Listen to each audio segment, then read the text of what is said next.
perfect and holy extension of God.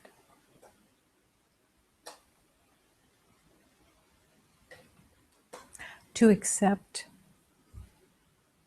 not only are you the creation of perfection, you are the extension of all that is created as holy. Do you walk in this world with the awareness of being the extension of God? How do you walk in this world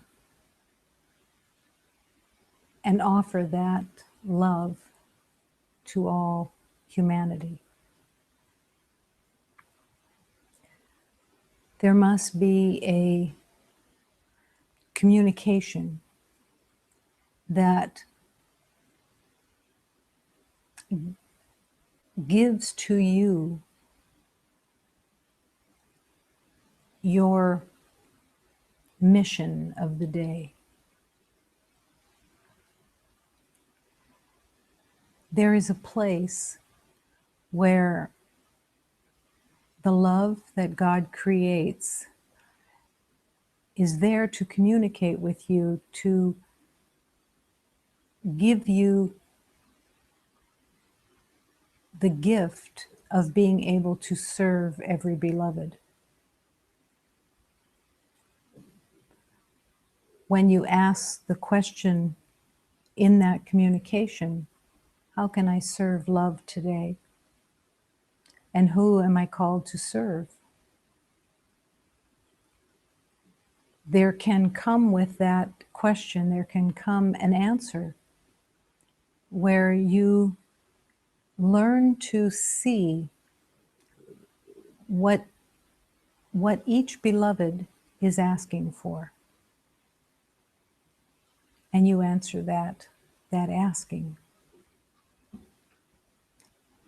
The prayer that they direct to God, you are the intermediary that comes and serves their prayer. Now the ego would say, well, that's a whole lot of responsibility. But it is natural, and it is a learning of its very nature to learn to offer love in whatever way each beloved can receive it. It's a full-time job. No vacations, full-time. But the beauty of it, the gift of it is that you are forever blessed in taking your place as the intermediary of God, the minister of God.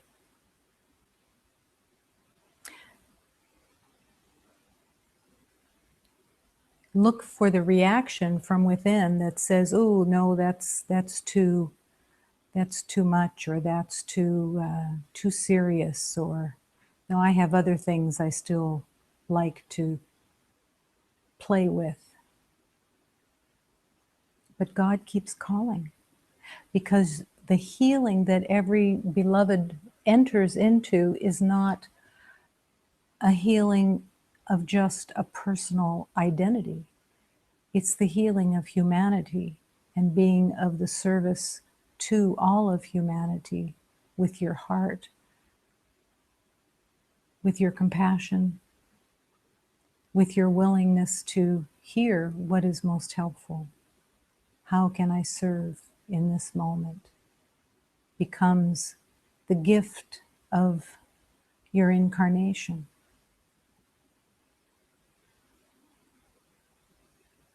And in this offering, in this calling, there's no competition.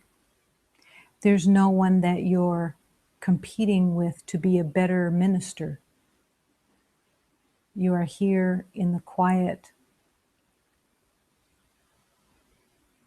all-encompassing compassion of love that looks at each beloved as the one who you came to serve.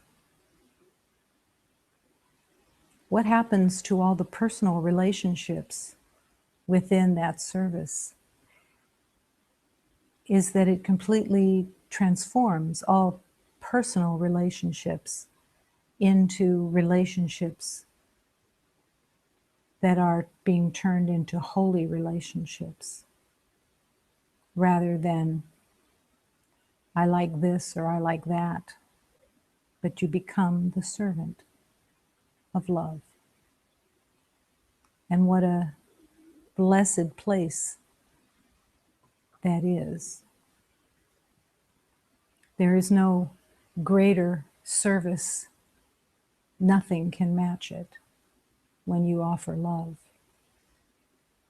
when you serve as a minister of love. But the preparation for that service is your own healing. The preparation for that service is your own cleansing of all of the ideas of getting and winning and succeeding and pleasing, all of the attributes with big quotation marks that the ego produces. Fall away, disappear, dissolve, and only love remains. Love in service of remembering. In this moment, as in every moment,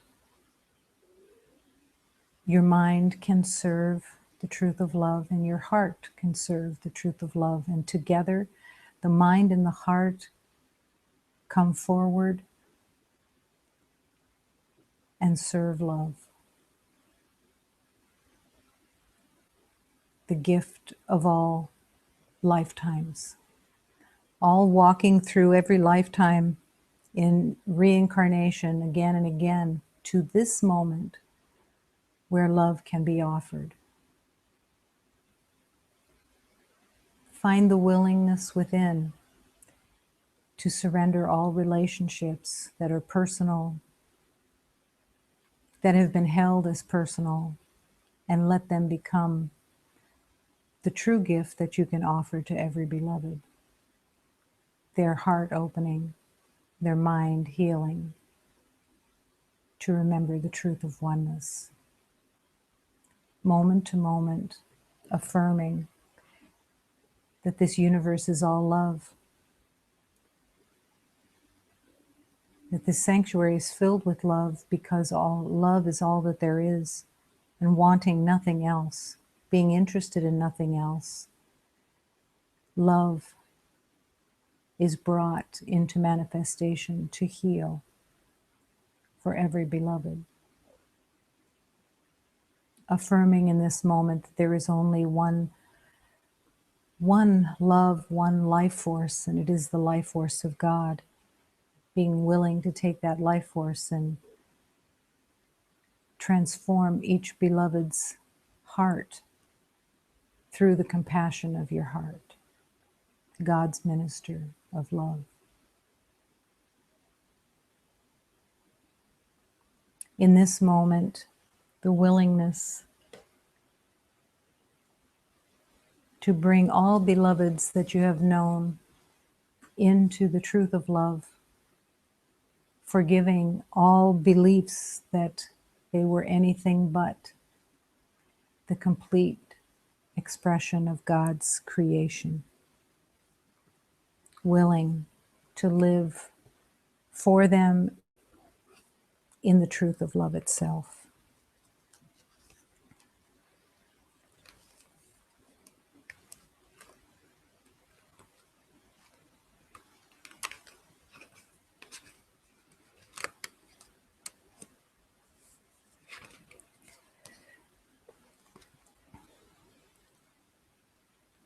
Oh, teach me to open my heart to those who come here to be healed.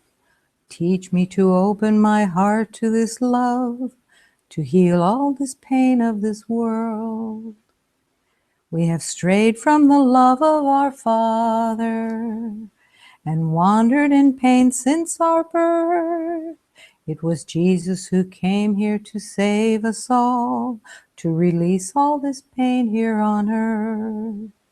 Oh, my mother, the queen of the sea, it's your love that I feel inside me. Teach me to love from the depth of my heart, to heal all the pain that I see. My Padrino is here with his love. He knows how to care for us all. He loves everyone who has answered this call, all those who have answered to love. Teach me.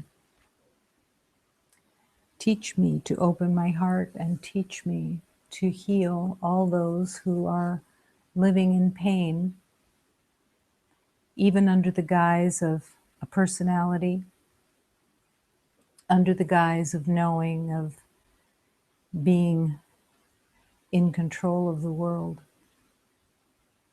They think that they are in control of the world, and yet everyone longs to remember.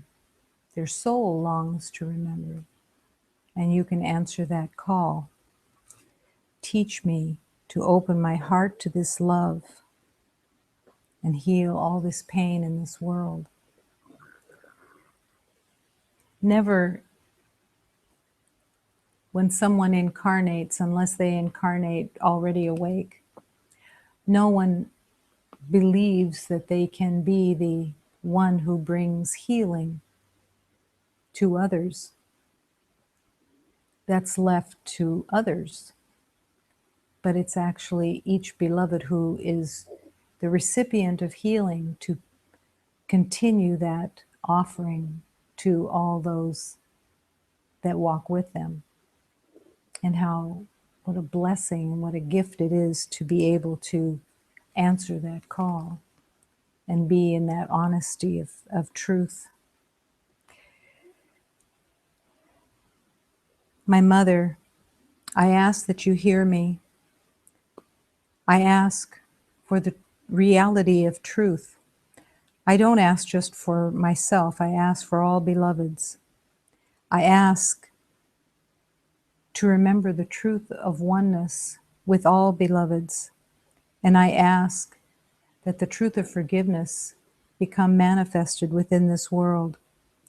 The boat which sails on the sea also sails in my heart.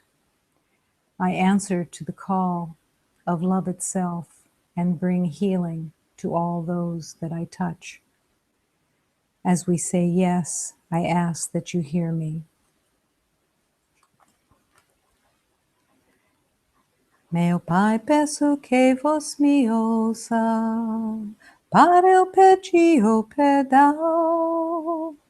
Eu peço não só para mim e os meus irmãos. Meu Pai, quando for perdoar, perdoa como e convém.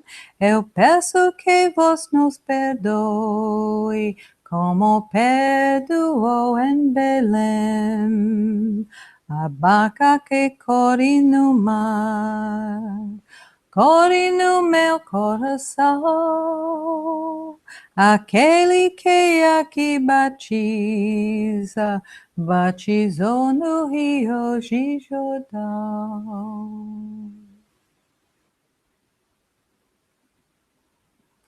I ask that you hear me, and I ask for all beloveds, because it's what everyone is here to remember.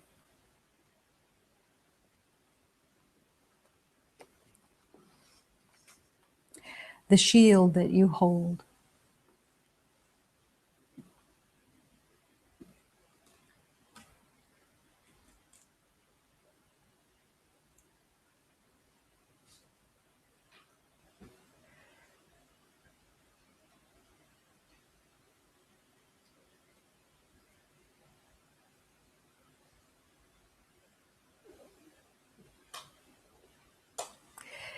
The shield that you hold,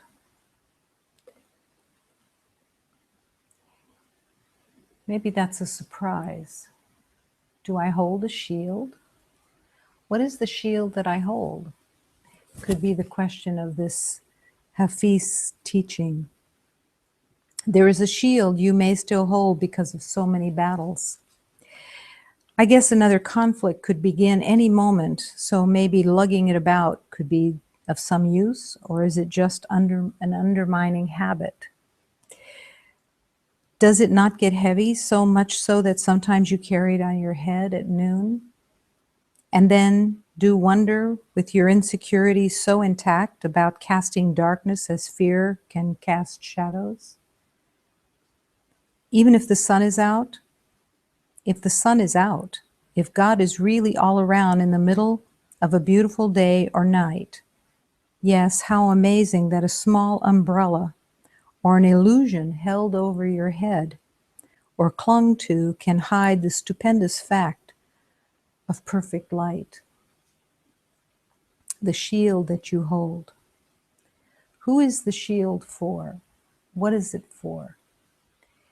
And do you recognize the shield when it's calling to you to be used?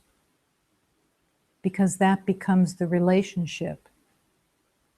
Or is it just kind of forgotten and held as a shield that is always there and just adjusted to the situation?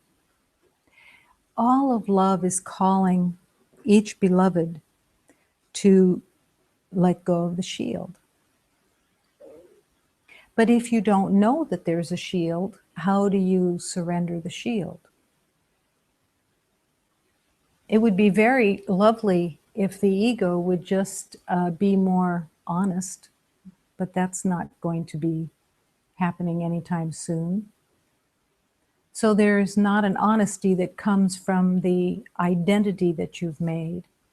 So the honesty has to come from a new place.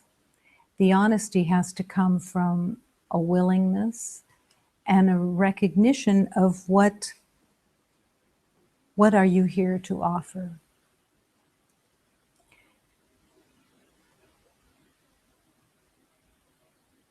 As long as there is a belief in reciprocity, there isn't really any offering.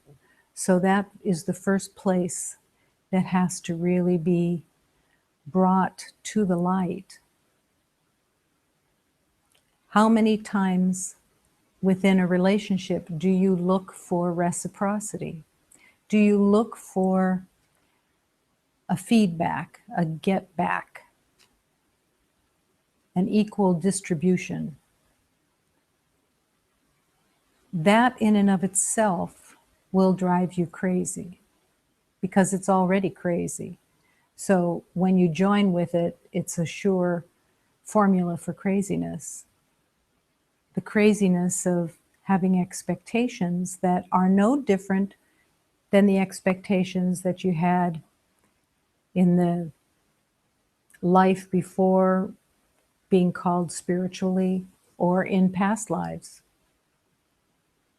It was all about trying to stay even or getting your just due. There is an honesty there that is hard sometimes to meet. The word honesty in and of itself is many times shoved out of the way because it evokes disturbance. The disturbance of aligning with your spiritual truth and becoming honest in your offering within the world. What is the honest place that you can bring to each relationship? The honesty is asking, what is it that you want? What are you looking for? What are you looking for? Not what are they looking for? What are you looking for? Are you cleansed of the belief that there are different relationships with different people that mean different things. That's one of the main areas of healing. That the realization that all the relationships, doesn't matter how well you know somebody or any of the ideas of how long you've known somebody, but that they are all in equality, that you are there to bring the equality of love to all relationships. And that each one, the only difference between each relationship is that each beloved has a different entry point for your love and compassion. But their personalities and their agreements in relationships don't make any difference at all.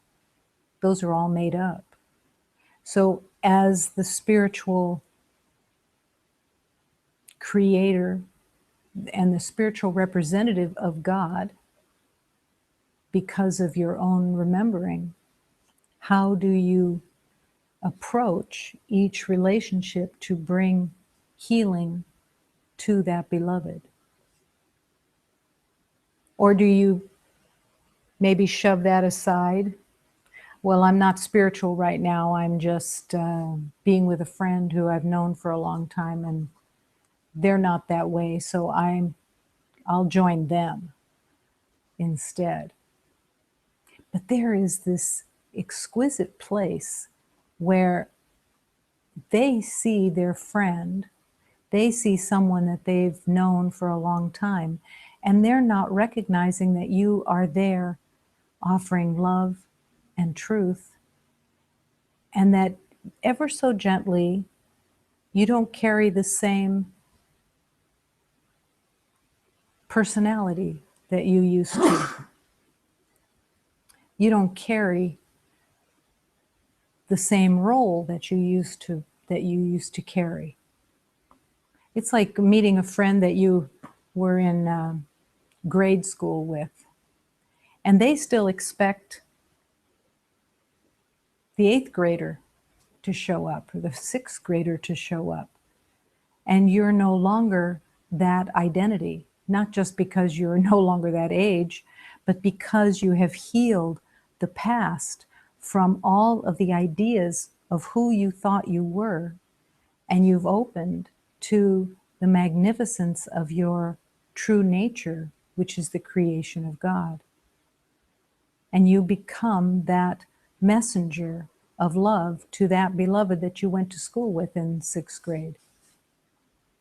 Now, the whole time that you're maybe meeting with them, they're like, remember this and remember this and remember this, and what about when you did this and you did this, and everything in you wants to join and say, yeah, remember this and remember this and remember this. And the whisper of God is saying, are you serving them? Is that the service that they are really, that their soul is asking for? Or is there another way? Are you there to bring honesty to that relationship? The honesty of your journey. Do you bring the honesty of your journey to that beloved that you knew in 6th grade? That doesn't mean that you have to speak in holy language, but you speak with a place from the heart of compassion and love, that they are still believing that they are that 6th grader. And you have healed enough to recognize that beloved that was in the 6th grade that I thought I was, that beloved has been healed. And now I'm here to bring the loving truth of my heart to each beloved. I'm not there to have a reunion of old memories. I'm there to be of service. And the service of love is whispering, how to be of service, if you are willing. Now, if the voice of the ego says, no, I want to, I wanted them to see me as more, and that I'm successful, and that I'm a fun person. But their soul is asking for help. Which one do you answer? Your own need to be liked, or the calling to truly offer love in whatever way it's being called for? There's nobody, God does not ask you to hold a Bible in your hand and walk around with a Bible saying Bible things. It's about the honesty of your heart. And if you're hesitant on offering your honesty of your journey, or the truth of what you can bring in the name of love, if you're in that place, are you hearing the beloved spirit, the beloved soul of that other being that's saying, thank you? This is what I've been searching for. Not a path, not a religion, but love and truth, and that there is another way. Is that what you bring? Or do you bring an agreement of, we'll both be in the dark for the while we're in this relationship? This place of being called to serve love, to be the minister of love, is the precious place that actually changes humanity, that can heal humanity through your willingness to repay all the healing that you've received, all the awareness that you've received, and the shedding of false identity. Let them see that light. Let them see your heart. Let them feel your devotion, and let them be the recipient of your non-judgment. So let's say you have someone who would like to very much reminisce about who you hated in high school, or who you didn't like as a young adult, or any of those kind of things. And there's so much temptation to join so that you can be liked again. And then you realize, I'm not serving them. I'm not offering them anything. I am wanting a self-satisfaction rather than to serve the truth of who they are. You can no longer, in the spiritual journey, no beloved who walks through the spiritual journey and receives truth and love and transformation can serve the world in the same old way, which wasn't service at all. But there is a calling to serve every beloved that you meet, that you spend time with, and to no longer see them in their roles, which is essential. If you see someone in the role that they have for you, and you want them to stay in that role, then you're not going to be offering them your honest transformation. You will be seeing how you can be liked in that moment. But your calling is truly to offer love, and to learn to offer love. How do we learn to offer love except through our relationships? There's no other way. And they all show up for the purpose of that. One of the major healings within this lifetime or this incarnation is to recognize that it doesn't matter which set of beloveds you entered with. They only came because they reflect the same beliefs. And if you are the beloved who stepped down the path of truth, the calling is to turn and offer that love, offer that truth to all those beloveds that you incarnated with. What a gift. What a blessing that they can have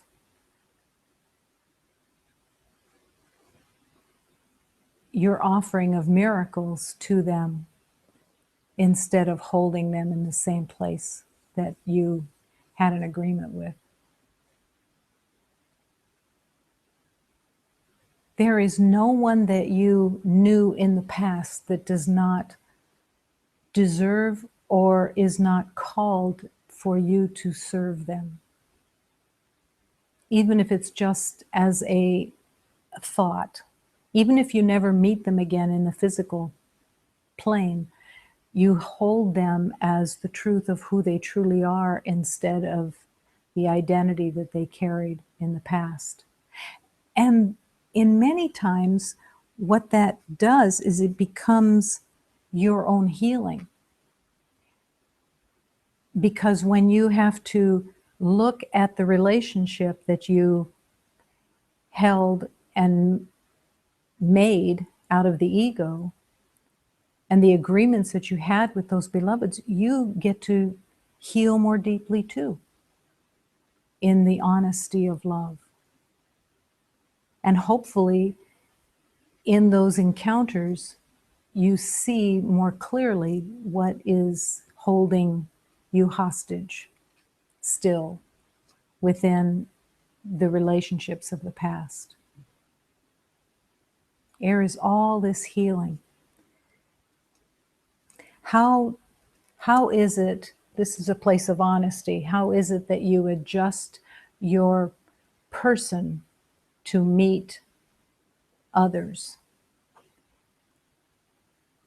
That is something that almost everyone does automatically, adapt and look at how should I behave so that they will like me, so that they will accept me, so that they will want my company. And there comes a time when in the spiritual healing, you recognize and you say, no more. God is not asking me to adjust to that person so that they like me. I'm being called to hold the truth of love so that they can rise from their beliefs about themselves and that they will be touched by a loving heart that they didn't know was possible. That you bring truth to those beloveds that they didn't know was possible. Truth in a very subtle, soft way, but it comes through your being. It comes through your loving heart. It comes through that you are no longer adjusting yourself to meet their likes or dislikes. And they see you with a new awareness that you have something to offer to them that they didn't know was possible. The honesty of compassion, the honesty of the true reason that you came onto this earth plane to remember. What would it be like to go to a high school reunion and all that you have to offer is, I learned to love. I learned to open my heart. I learned to be honest and want to return to the truth of love's harmony. Is there a resistance to that show and tell? That you would not want to go to your high school reunion unless you had something tangible to offer from this world, that you could compete with everybody? Or that you could just honestly say, I am learning to love? And what would those beloveds do with that? Many would probably think it was weird, but maybe one would find that spark and see it in your heart and in your eyes, that you have transformed something that they haven't even had the ability to even formulate with words, but they see it in you. What greater gift could you give but an open heart and truthfulness and honesty? And that beloved who's at the reunion is the same as everyone that you've ever known. They're no different than the cousins that you knew, family members. It's all the same. And it's the letting go of what has been made on this earth plane in the name of separation. Because the way that love is held in this world, which is not love at all, is to hold certain ones as having more value than others. And that's the made up identity. To look with divine equality and to touch each beloved with divine equality, that you are the one that I came to serve. You're the one who I must serve in this moment. I must love. What would have happened if you would have been the one in the first time that you had a family, not a family reunion, but a school reunion, and that somebody was there that had been in the journey of remembering, and they came up to you with honesty and said, there's another way. I've walked another journey. Would that have changed your life? Could be. Could be that it could have taken it to an earlier place. But it's about the honesty, because the honesty is everything for your own healing. And when you play the game of separation, when God is asking you to serve and be that minister of love,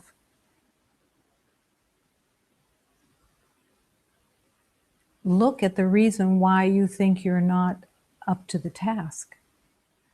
Because God would not ask without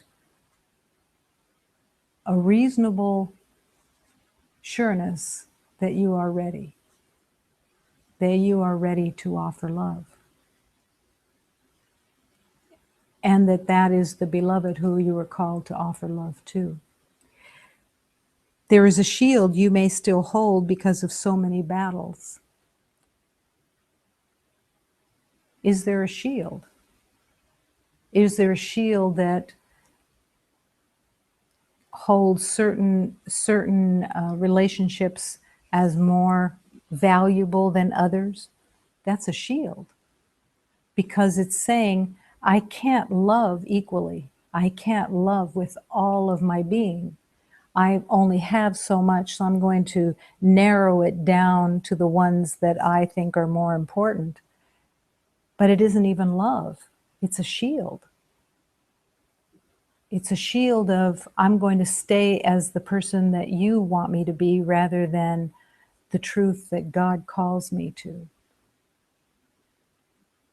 And that shield then becomes, as Hafiz says, becomes extremely heavy, because you're carrying it to protect against the next conflict. So then, if you're carrying that shield, and you believe that you're carrying it in case there's another conflict, then whoever you're with, you must think that there's going to be a conflict, because or else you wouldn't be holding the shield or the identity shield. Stripping away the false identity is a blessing. It's a blessing for everyone that you touch, everyone that you know, everyone that you have any relationship with at all. And make no mistake that there is a shift that occurs when you heal. Your eyes look different. Your energy field is open. Your intention isn't the same anymore, and it reflects back. I've said this many times, but I used to have beloveds that I wouldn't know who they were. They were usually beloveds that I had helped with business, and they wouldn't recognize me. Why was it that they wouldn't recognize me? I didn't change my hair color. I didn't change anything. It's because every time you heal, it changes your energy field. It changes everything about you. It cleans your clock. It cleans your energy field and brings light where there was heaviness and darkness. And beloveds can recognize that. It doesn't mean that they become your best friends by any means. It means that they know that there's another way within this world that they didn't know before. They see a change and they are touched by that change and they don't even know what it means. But the more that you bring honesty and an open heart and equality, imagine that you don't have a preference or a different attitude toward anyone except as the wholeness of love. That each beloved is completely equal in their receiving of grace and blessings from you. That you have no personal attachment to any of them. It would be kind of like going to a dog shelter and looking at all the dogs and realizing they're all one. There's no difference between one that has curly hair and one that has short hair. There's no difference between one that's short and one that's tall. There's no differences. They are all the light of God. Or do you pick them out because one's cute and one's not? What is your criteria for the choosing? It can be not so subtle.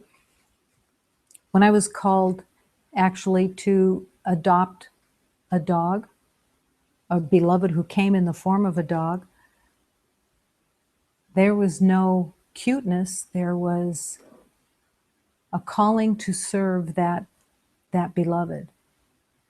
And the only thing that I heard was the voice of God that said, if you reject this dog because it has broken back, you reject yourself. This is your calling among the many callings, but all in equality. All just, what am I supposed to offer? What am I here to offer each beloved? Because you are blessed. You are blessed with an awareness of truth. And that blessing has to be extended. It just has to be extended. It has to be brought into the light of truth so that you can bring truth. Not truth as far as Bible study. It's about the truth of your heart, the truth of your being. And again, holding everyone in perfect equality. You meet somebody that you don't know, you think you don't know them. Do you treat them differently than somebody that you think you know? That's the question. Where is your intention? That's the beloved who came for you to remember for. That's the beloved who came in that moment to open your heart and offer them love. Doesn't matter what their name is. It doesn't matter how long you've known them. It doesn't matter where they've lived. It doesn't matter what their culture is. Nothing matters except that you're here to love. To love. Does not it get heavy so much so that sometimes you carry it on your head? This shield that's used to protect and defend. And then do wonder with your insecurity so intact about casting darkness as fears can shadows. This is why all of the ideas of insecurities and all of the ideas of your identity are being called to be released and given to God. I don't know who I am. I don't know what anything is for. I don't know how to look at what I am. God, show me the truth of what I am, because I don't know. And offering that same love to everybody. That you don't know who they are, but you know that they are the light of God.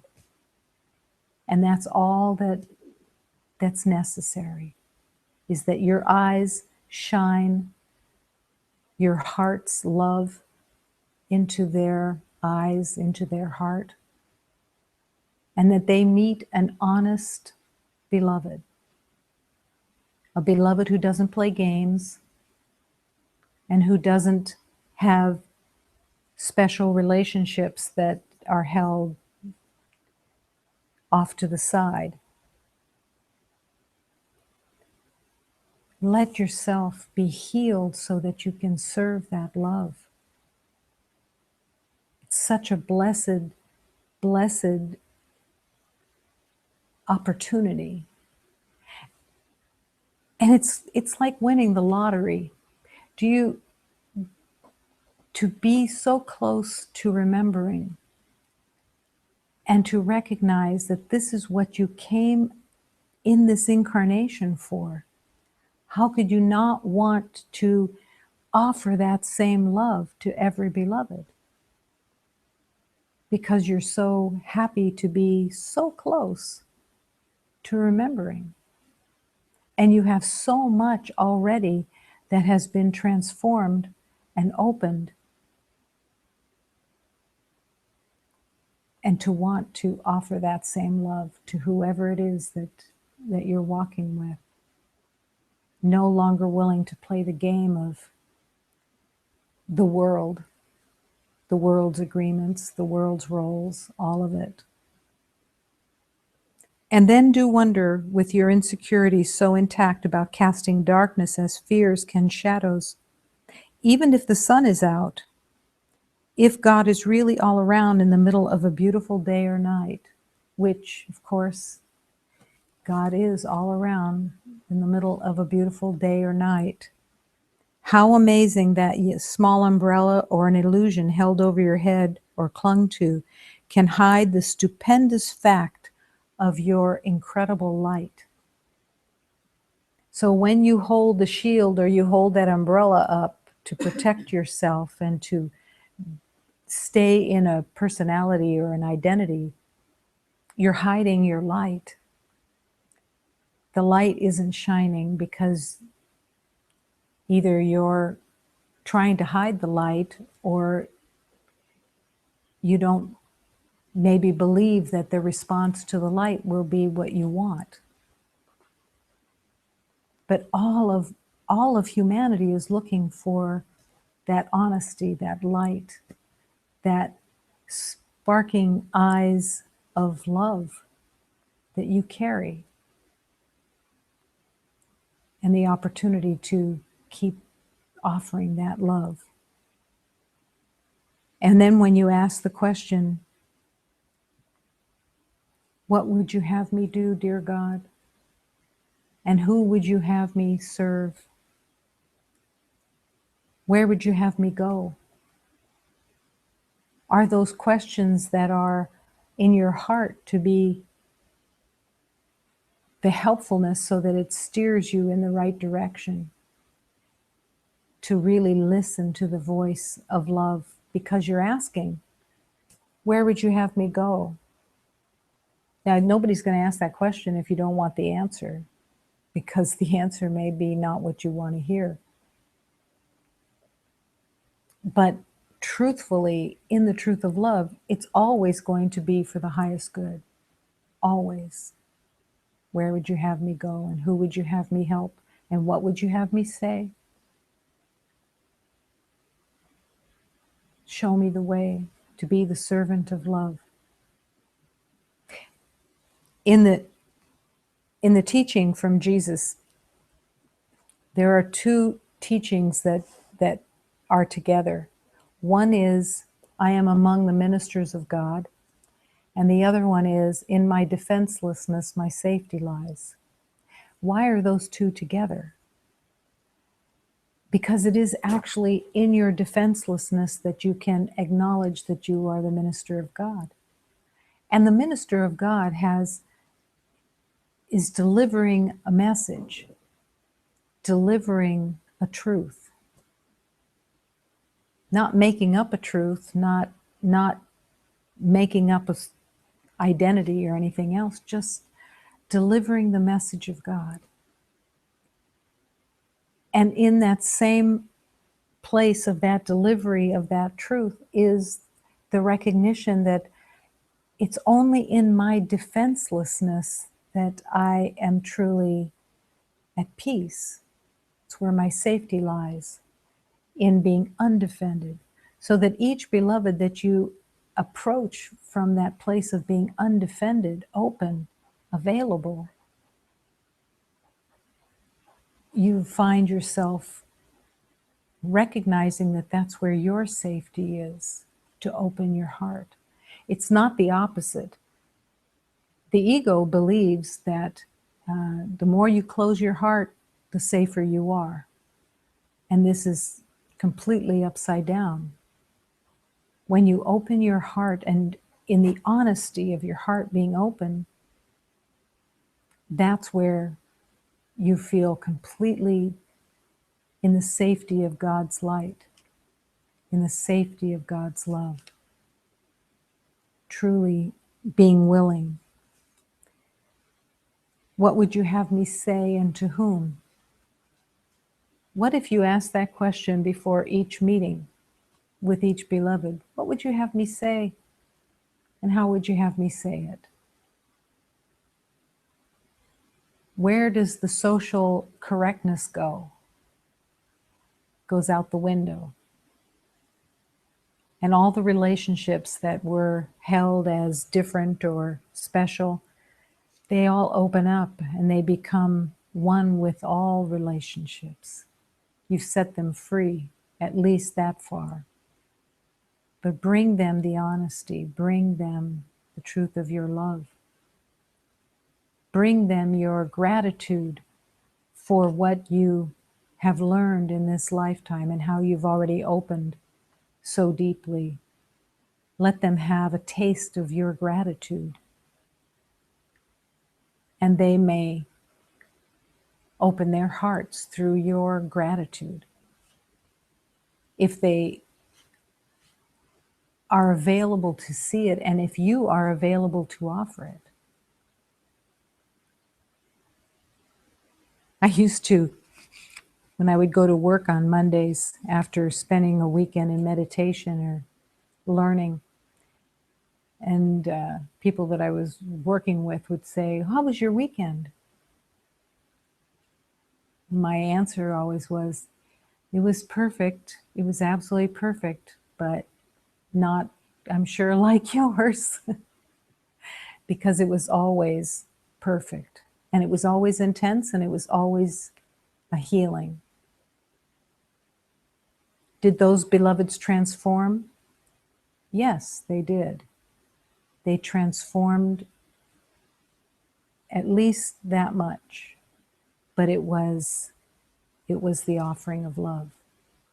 It was them learning that over time they could see that I was no longer so fearful, that I was no longer reactive, and that peace was what was truly important, and honesty, and that I had a different purpose, and brought that purpose in the everyday. And that's what everyone is asked to do, to be the minister of God, to carry the healing and the gratitude of that healing to every beloved. Where would you have me go? What would you have me do? What would you have me say, and to whom? Let those be your mantras of healing for all of humanity, because humanity is waiting. Don't hide behind any identity. You are among the ministers of God that are called to serve and to bring equality to all of humanity. And the only way that you can bring equality is to see the equality and to no longer hold some as special relationships and the others as hardly known. They're all the perfect light of God, waiting to be served by the minister of God in love and as love.